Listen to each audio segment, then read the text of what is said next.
ఎట్లా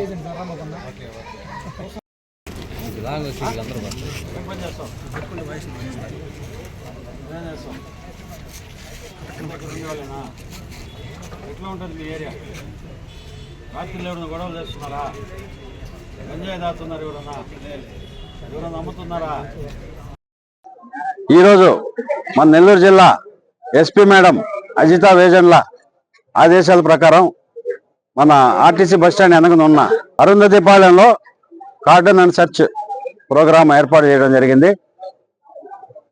ఈ సందర్భంగా ఇద్దరు సిఐలు, 2 town CI, Kavali rural CI, ఎస్ఐలు 4, 50 మంది స్టాఫ్ అందరూ కూడా పాల్గొనడం జరిగింది. దాదాపు 350 ఇల్లు కూడా సెర్చ్ చేయడం జరిగింది. కొత్త వ్యక్తులు ఎవరైనా ఉన్నారా, గంజాయి లాంటి పదార్థాలు, హానికరమైన పదార్థాలు ఏమైనా ఉన్నాయి ఇళ్లలో, ఏమైనా కత్తులు కానీ, బాంబులు కానీ, లేదా తుపాకులు కానీ అన్లైసెన్స్డ్ ఏమైనా ఉన్నాయా, ఇవన్నీ కూడా సెర్చ్ చేయడం జరిగింది.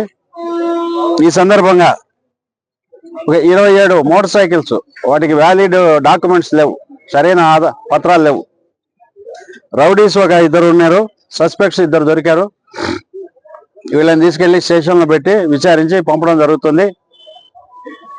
అదే రకంగా అవేర్నెస్ ప్రోగ్రామ్, ట్రాఫిక్ సంబంధించిన అవేర్నెస్ ప్రోగ్రామ్ కూడా వీళ్ళకి చెప్పడం జరిగింది. ట్రాఫిక్ సంబంధించి NDPS యాక్ట్ గురించి, గంజాయి యొక్క ప్రభావాల గురించి, ఇవంతా కూడా ప్రజలంతా కూడా ఒక దగ్గర చేర్చి వాళ్ళకి అవేర్నెస్ ప్రోగ్రామ్ కూడా చేయడం జరిగింది.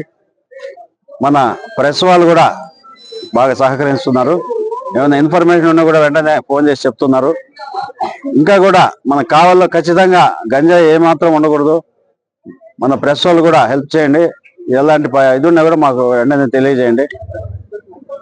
యాంటీ సోషల్ ఎలిమెంట్స్ కానీ, ఎవరన్నా రౌడీజం చేసేవాళ్ళు కానీ, గుండాలు కానీ, చిల్లరగా ఇబ్బందులు పెట్టేవాళ్ళు కానీ, దొంగలు కానీ, ఎలాంటి ఇన్ఫర్మేషన్ ఉన్నా వెంటనే మన 1 టౌన్ సిఐ కానీ, 2 town CI, Kavali rural CI Rajeswara Rao మాకు కానీ సీక్రెట్గా ఫోన్ చేసి చెప్పండి.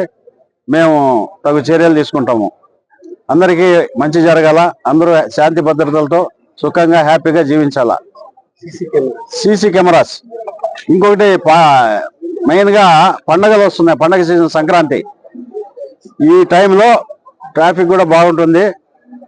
ఈ టైంలో ఎక్కువగా తాగడం, తిరగడం, జలసాలు చేయడం ఇట్లాంటివన్నీ ఏమైనా ఉంటాయేమో, వాళ్ళ మీద కూడా చాలా కఠిన చర్యలు ఉంటాయి.